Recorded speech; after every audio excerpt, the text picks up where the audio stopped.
чтобы получить лучшее представление о том, как должен выглядеть персонаж. Очень важно рисовать скульптуры. Очень важно, чтобы ты сделал это после того, как закончишь с динамической топологией, поскольку повторное наложение скульптуры с помощью Dayentopа приведет к удалению любых данных, таких как цвета вершин, где бы вы ни переделывали что-либо. Убедитесь, что разрешение в значительной степени установлено и готово. А затем ты можешь начать рисовать, чтобы улучшить отображение цветов вершин и порта просмотра. Я могу порекомендовать переключить цветовой режим на вершину в настройках затенения порта просмотра, но чтобы избежать двойного умножения цветов вершин на вашу модель, слишком сильно уменьшите цвет вершины до нуля и режим рисования вершин. Во всяком случае, глаза очень важно видеть в цвете. Мы собираемся переключиться в режим рисования вершин. Используй инструмент рисования и выбери цвет для радужной оболочки в качестве быстрого совета. Если ты хочешь изменить внешний вид средства выбора цвета, ты можешь найти настройки и настройки с различными вариантами макета средства выбора цвета, по умолчанию используется круг. Значение насыщенности оттенка, но лично мне нравится использовать квадратное значение насыщенности плюс hue. Вы можете изолировать объект, на котором вы лепите или рисуете, с помощью локального просмотра в меню «Вид» или сочетания клавиш Numpad/. На мой взгляд, хороший способ нарисовать глаза – это заполнить радужную оболочку и зрачок черным цветом. Затем покрась радужную оболочку и зрачок цветом по твоему выбору и немного меньшим радиусом, и, наконец, зрачок снова черным. Таким образом, ты можешь быстро добавить немного радиального градиента к глазам, становясь темнее к внешним краям и зрачку внутри. Тогда переключись на свой головной предмет и выбери хороший цвет для кожи. Затем ты можешь заполнить цвета вершин объекта этим одним определенным цветом с помощью опции Set Vertex Colors в меню Paint или сочетания клавиш Shift. Выбери дополнительный цвет для губ, который хорошо сочетается с цветом кожи по твоему выбору. Обязательно посмотри на фотографии реальных людей и используй их в качестве ориентира для выбора цветов, которые ты хочешь выбрать.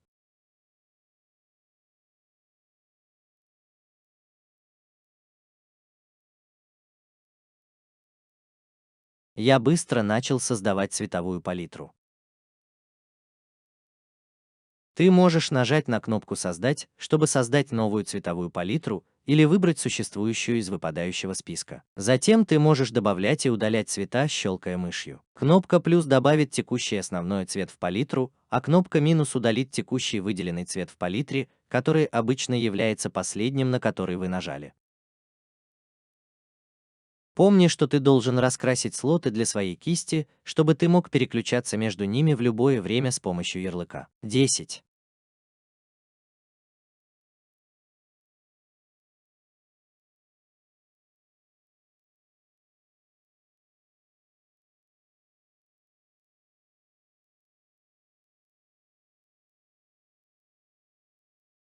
Вскоре после этого я решил оставить цвета немного более простыми, используя только коричневый цвет кожи, красный для губ и слегка красновато-коричневый для носа, ушей и щек. Я также покрасил веки, чтобы создать ощущение, что ресницы уже на голове. Все эти нарисованные цвета вершин – это по сути просто предварительный просмотр конечных цветов, которые ты хочешь получить.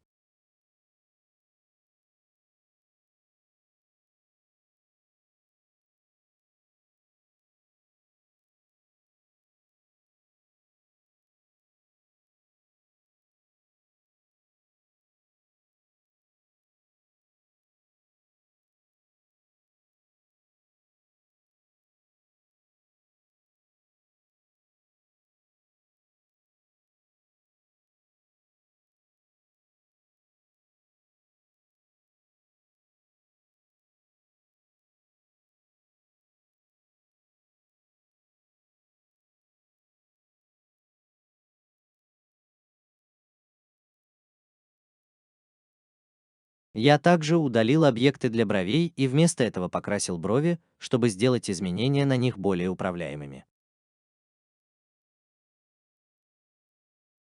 Цвета вершин не просто делают прицел более привлекательным. Они действительно улучшают восприятие пропорций модели в целом.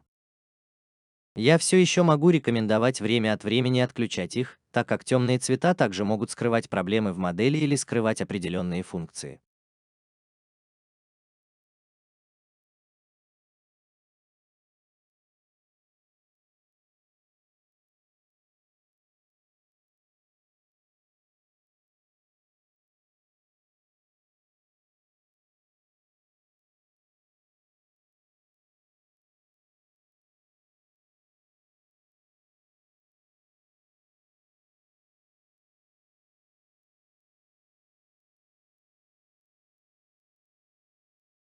а также добавил маленькое зеркальное пятно в глазах. Это также может помочь сделать лед более естественным.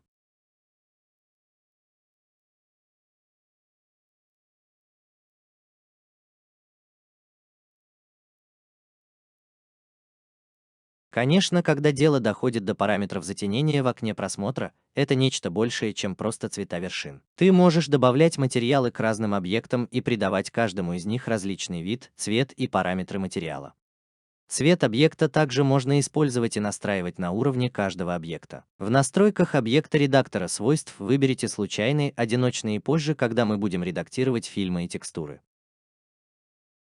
Опция текстуры также может быть очень полезной. Поэкспериментируй с разными цветовыми вариантами и посмотри, какие из них подходят тебе лучше всего. Я собираюсь дать дополнительные советы о том, как использовать их с пользой позже на курсе. После этого я немного отполировал и сгладил формы и поверхности, но не слишком сильно, так как я хотел поскорее перейти к следующему шагу.